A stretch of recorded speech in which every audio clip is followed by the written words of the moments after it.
ಇನ್ನು ಸಿಟಿ ರವಿ ಪ್ರಕರಣದಲ್ಲೂ ಕೂಡ ಜಾತಿ ರಾಜಕೀಯ ಶುರುವಾಗ್ಬಿಡುತ್ತಾ ಅನ್ನೋದು ಪ್ರಶ್ನೆ ಆಲ್ರೆಡಿ ಸ್ಟಾರ್ಟ್ ಆದಂಗೆ ಕಾಣಿಸ್ತಾ ಇದೆ. ಈಗಿನ ಬೆಳವಣಿಗೆ ನೋಡಿದ್ರೆ ಹೆಬ್ಬಾಳ್ಕರ್ ಪರ ನಿಂತಿದೆ ವೀರಶೈವ ಮಹಾಸಭಾ. ಎಂಎಲ್ಸಿ ಸಿಟಿ ರವಿ ವಿರುದ್ಧ ಕ್ರಮಕ್ಕೆ ಮಹಾಸಭಾ ಪತ್ರ ಬರೆದಿದೆ ಅನ್ನೋದ್ರ ಡೀಟೇಲ್ ಸಿಗ್ತಾ ಇದೆ. ಪಂಚಮಸಾಲಿ ಸ್ವಾಮೀಜಿಗಳಿಂದಲೂ ಕೂಡ ಲಕ್ಷ್ಮೀ ಹೆಬ್ಬಾಳ್ಕರ್ ಅವರ ಪರ ಬ್ಯಾಟಿಂಗ್, ಸಿಟಿ ರವಿ ಪರ ನಿಲ್ಲುತ್ತಾ ಒಕ್ಕಲಿಗ ಸಮುದಾಯ ಅನ್ನೋದು ಪ್ರಶ್ನೆ ಆಗ್ತಾ ಇದೆ. ಡಿಕೆ ಶಿವಕುಮಾರ್ ಸಿಟಿ ರವಿ ನಡುವೆ ಹೊಸ ಕದನ ಅಲ್ಲಿಗೆ ಶುರುವಾಗುತ್ತಾ ಅಂತ. ಯಾಕಂದ್ರೆ ಶಾಮನೂರು ಶಿವಶಂಕರಪ್ಪ ಅವರು ಒಂದು ಹೇಳಿಕೆ ಕೊಟ್ಬಿಟ್ರು, ಲಕ್ಷ್ಮೀ ಹೆಬ್ಬಾಳ್ಕರ್ ಅವರ ವಿರುದ್ಧ ಇಂಥದ್ದೊಂದು ಪದ ಬಳಕೆ ಆಗಿದೆ ಅಂದ್ರೆ ನಾವು ಸುಮ್ಮನೆ ಇರಲ್ಲ ಅಂತ. ಹಾಗಾಗಿ ಆ ಕಡೆ ಮಹಾಸಭಾ ಏನ್ ನಡೆ ಅನುಸರಿಸುತ್ತೆ ಅನ್ನೋದು ಸದ್ಯ ಇರುವ ಕುತೂಹಲ. ಮತ್ತೊಂದು ಕಡೆ ಈ ಕಡೆ ಸಿಟಿ ರವಿಯವರ ಪರವಾಗಿ ಹಾಗಾದ್ರೆ ಒಕ್ಕಲಿಗ ಸಮುದಾಯ ಕೂಡ ನಿಂತ್ಕೊಳ್ಳುತ್ತಾ, ಇದು ಪ್ರಶ್ನೆ ಇದೆ. ಗೊತ್ತಿಲ್ಲ, ಒಟ್ಟಿನಲ್ಲಿ ಜಾತಿ ರಾಜಕೀಯ ಶುರು ಆದಂಗೆ ಕಾಣಿಸ್ತಾ ಇದೆ ಈ ಬೆಳವಣಿಗೆಯಿಂದ. ಭಾರತ ದೇಶದಲ್ಲಿ ಹುಟ್ಟಿರುವಂಥ ಪ್ರತಿಯೊಬ್ಬ ಹೆಣ್ಣಿನ ಮೇಲೆ ನಮಗೆಲ್ಲ ಗೌರವ ಇರಬೇಕು. ಆ ಹೆಣ್ಣಿನ ಬಗ್ಗೆ ಯಾರೇ ಕೆಟ್ಟದಂಗೆ ಮಾತಾಡಿ ಅದು ಖಂಡನೀಯವಾಗಿರ್ತಕ್ಕಂಥದ್ದು. ಹಾಗಾಗಿ ಅದು ವಿಧಾನಸೌಧದ ಅಧಿವೇಶನ ಒಳಗೆ ಮಾತಾಡಿದ್ರು ಸಹ ತಪ್ಪೇ, ವಿಧಾನಸೌಧ ಹೊರಗಡೆ ಮಾತಾಡೋದು ತಪ್ಪೇ. ಹಾಗಾಗಿ ಯಾರೇ ಆ ಸಂಸದೀಯ ಶಬ್ದಗಳನ್ನು ಬಳಸಿದ್ರೆ ಅದು ನಿಜವಾಗ್ಲೂ ಪಂಚಮಸಾಲಿ ಸಮಾಜ ಕಾಣಿಸುತ್ತೆ. ಯಾವುದೇ ಜಾತಿ ಹೆಣ್ಮಗಳು ಅಲ್ಲ, ಅದು ನನಗೆ ಗೊತ್ತಿಲ್ಲ. ನನಗೇನಪ್ಪ ಅಂದರೆ ನನಗೆ ಬಂದಿರೋ ಮಾಹಿತಿ ಪ್ರಕಾರ ಹಂಗೆ ಏನಾರು ಅವ್ರು ಹೇಳಿದ್ರಪ್ಪ ಅಂದರೆ ಸಿಟಿ ರವಿಯವರು ಆ ರೀತಿಯಾಗಿ ಲಕ್ಷ್ಮೀ ಹೆಬ್ಬಾಳ್ಕರ್ ಅವರಿಗೆ ಹೇಳಿದ್ದೆ ಅಂದರೆ ಆ ಒಂದು ಹೇಳಿಕೆ ಖಂಡನೀಯವಾಗಿರ್ತಕ್ಕಂಥದ್ದು. ಆ ನೊಂದವರ ಪರವಾಗಿ ಯಾವತ್ತು ಸಮಾಜ ಅವ್ರ ಜೊತೆಗೆ ಇರುತ್ತೆ ಅನ್ನುವಂಥ ಮಾತನ್ನು ಹೇಳ್ತೀನಿ. ಭಾರತ ದೇಶದಲ್ಲಿ ಹುಟ್ಟಿರುವಂಥ ಪ್ರತಿಯೊಬ್ಬ ಹೆಣ್ಣಿನ ಮೇಲೆ ನಮಗೆಲ್ಲ ಗೌರವ ಇರಬೇಕು. ಆ ಹೆಣ್ಣಿನ ಬಗ್ಗೆ ಯಾರೇ ಕೆಟ್ಟದಂಗೆ ಮಾತಾಡಿ ಅದು ಖಂಡನೀಯವಾಗಿರ್ತಕ್ಕಂಥದ್ದು.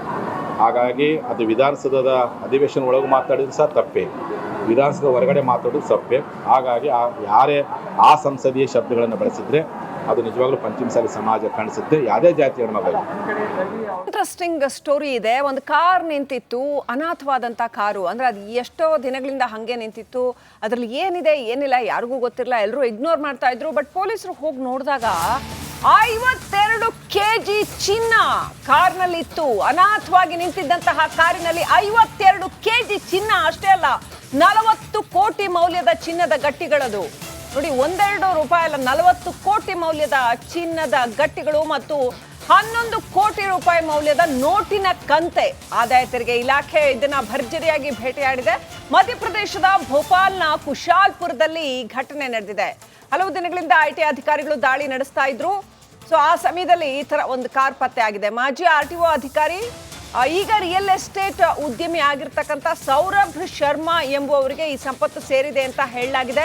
ತೆರಿಗೆ ವಂಚನೆ ಪ್ರಕರಣದ ತನಿಖೆ ನಡೆಸ್ತಾ ಇದ್ದಾರೆ ಅಧಿಕಾರಿಗಳು.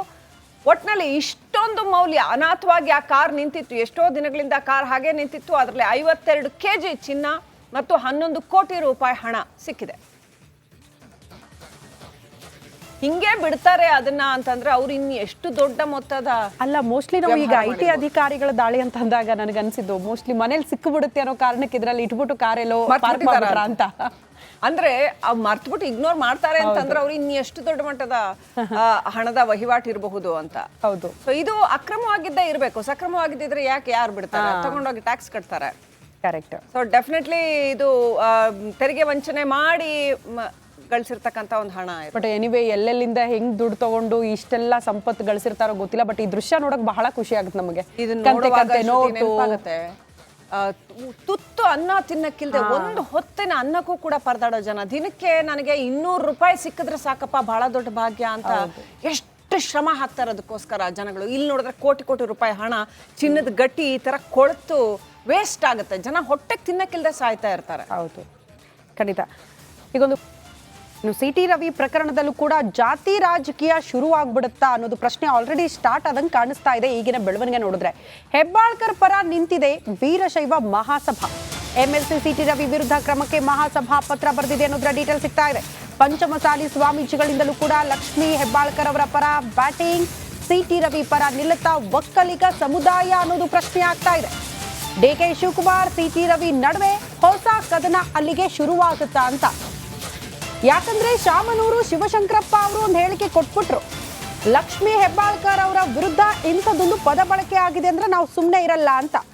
ಹಾಗಾಗಿ ಆ ಕಡೆ ಮಹಾಸಭಾ ಏನ್ ನಡೆ ಅನುಸರಿಸುತ್ತೆ ಅನ್ನೋದು ಸದ್ಯ ಇರುವ ಕುತೂಹಲ.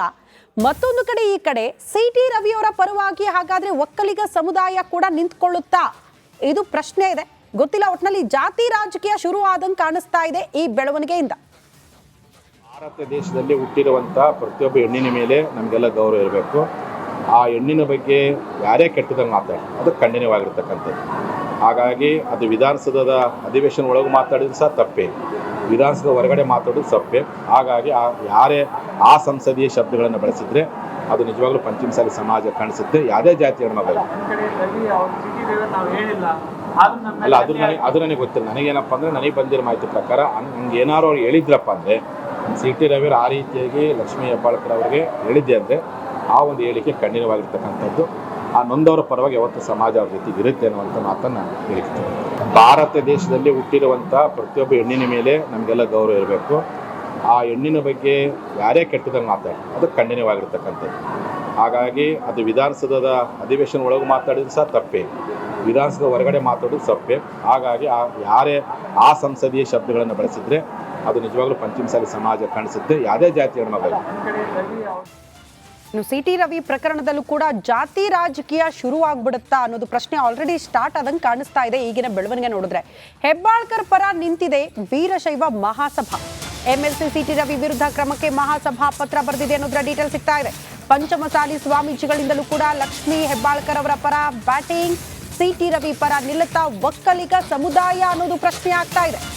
ಡಿಕೆ ಶಿವಕುಮಾರ್ ಸಿ ಟಿ ರವಿ ನಡುವೆ ಹೊಸ ಕದನ ಅಲ್ಲಿಗೆ ಶುರುವಾಗುತ್ತಾ ಅಂತ. ಯಾಕಂದ್ರೆ ಶಾಮನೂರು ಶಿವಶಂಕರಪ್ಪ ಅವರು ಒಂದು ಹೇಳಿಕೆ ಕೊಟ್ಬಿಟ್ರು, ಲಕ್ಷ್ಮೀ ಹೆಬ್ಬಾಳ್ಕರ್ ಅವರ ವಿರುದ್ಧ ಇಂಥದ್ದೊಂದು ಪದ ಬಳಕೆ ಆಗಿದೆ ಅಂದ್ರೆ ನಾವು ಸುಮ್ಮನೆ ಇರಲ್ಲ ಅಂತ. ಹಾಗಾಗಿ ಆ ಕಡೆ ಮಹಾಸಭಾ ಏನ್ ನಡೆ ಅನುಸರಿಸುತ್ತೆ ಅನ್ನೋದು ಸದ್ಯ ಇರುವ ಕುತೂಹಲ. ಮತ್ತೊಂದು ಕಡೆ ಈ ಕಡೆ ಸಿ ಟಿ ರವಿ ಅವರ ಪರವಾಗಿ ಹಾಗಾದ್ರೆ ಒಕ್ಕಲಿಗ ಸಮುದಾಯ ಕೂಡ ನಿಂತ್ಕೊಳ್ಳುತ್ತಾ, ಇದು ಪ್ರಶ್ನೆ ಇದೆ. ಗೊತ್ತಿಲ್ಲ. ಒಟ್ಟಿನಲ್ಲಿ ಜಾತಿ ರಾಜಕೀಯ ಶುರು ಆದಂಗೆ ಕಾಣಿಸ್ತಾ ಇದೆ ಈ ಬೆಳವಣಿಗೆಯಿಂದ. ಭಾರತ ದೇಶದಲ್ಲಿ ಹುಟ್ಟಿರುವಂಥ ಪ್ರತಿಯೊಬ್ಬ ಹೆಣ್ಣಿನ ಮೇಲೆ ನಮಗೆಲ್ಲ ಗೌರವ ಇರಬೇಕು. ಆ ಹೆಣ್ಣಿನ ಬಗ್ಗೆ ಯಾರೇ ಕೆಟ್ಟದಂಗೆ ಮಾತಾಡಿ ಅದು ಖಂಡನೀಯವಾಗಿರ್ತಕ್ಕಂಥದ್ದು. ಹಾಗಾಗಿ ಅದು ವಿಧಾನಸೌಧದ ಅಧಿವೇಶನ ಒಳಗೆ ಮಾತಾಡಿದ್ರು ಸಹ ತಪ್ಪೇ, ವಿಧಾನಸೌಧ ಹೊರಗಡೆ ಮಾತಾಡೋದು ತಪ್ಪೇ. ಹಾಗಾಗಿ ಯಾರೇ ಆ ಸಂಸದೀಯ ಶಬ್ದಗಳನ್ನು ಬಳಸಿದ್ರೆ ಅದು ನಿಜವಾಗ್ಲೂ ಪಂಚಮಸಾಲಿ ಸಮಾಜ ಕಾಣಿಸುತ್ತೆ. ಯಾವುದೇ ಜಾತಿ ಹೆಣ್ಮಗಳು ಅಲ್ಲ, ಅದು ನನಗೆ ಗೊತ್ತಿಲ್ಲ. ನನಗೇನಪ್ಪ ಅಂದರೆ ನನಗೆ ಬಂದಿರೋ ಮಾಹಿತಿ ಪ್ರಕಾರ ಹಂಗೆ ಏನಾರು ಅವ್ರು ಹೇಳಿದ್ರಪ್ಪ ಅಂದರೆ ಸಿ ಟಿ ರವಿ ಆ ರೀತಿಯಾಗಿ ಲಕ್ಷ್ಮೀ ಹೆಬ್ಬಾಳ್ಕರ್ ಅವರಿಗೆ ಹೇಳಿದ್ದೆ ಅಂದರೆ ಆ ಒಂದು ಹೇಳಿಕೆ ಖಂಡನೀಯವಾಗಿರ್ತಕ್ಕಂಥದ್ದು. ಆ ನೊಂದವರ ಪರವಾಗಿ ಯಾವತ್ತು ಸಮಾಜ ಅವ್ರ ಜೊತೆಗೆ ಇರುತ್ತೆ ಅನ್ನುವಂಥ ಮಾತನ್ನು ಹೇಳ್ತೀನಿ. ಭಾರತ ದೇಶದಲ್ಲಿ ಹುಟ್ಟಿರುವಂಥ ಪ್ರತಿಯೊಬ್ಬ ಹೆಣ್ಣಿನ ಮೇಲೆ ನಮಗೆಲ್ಲ ಗೌರವ ಇರಬೇಕು. ಆ ಹೆಣ್ಣಿನ ಬಗ್ಗೆ ಯಾರೇ ಕೆಟ್ಟದಂಗೆ ಮಾತಾಡಿ ಅದು ಖಂಡನೀಯವಾಗಿರ್ತಕ್ಕಂಥದ್ದು.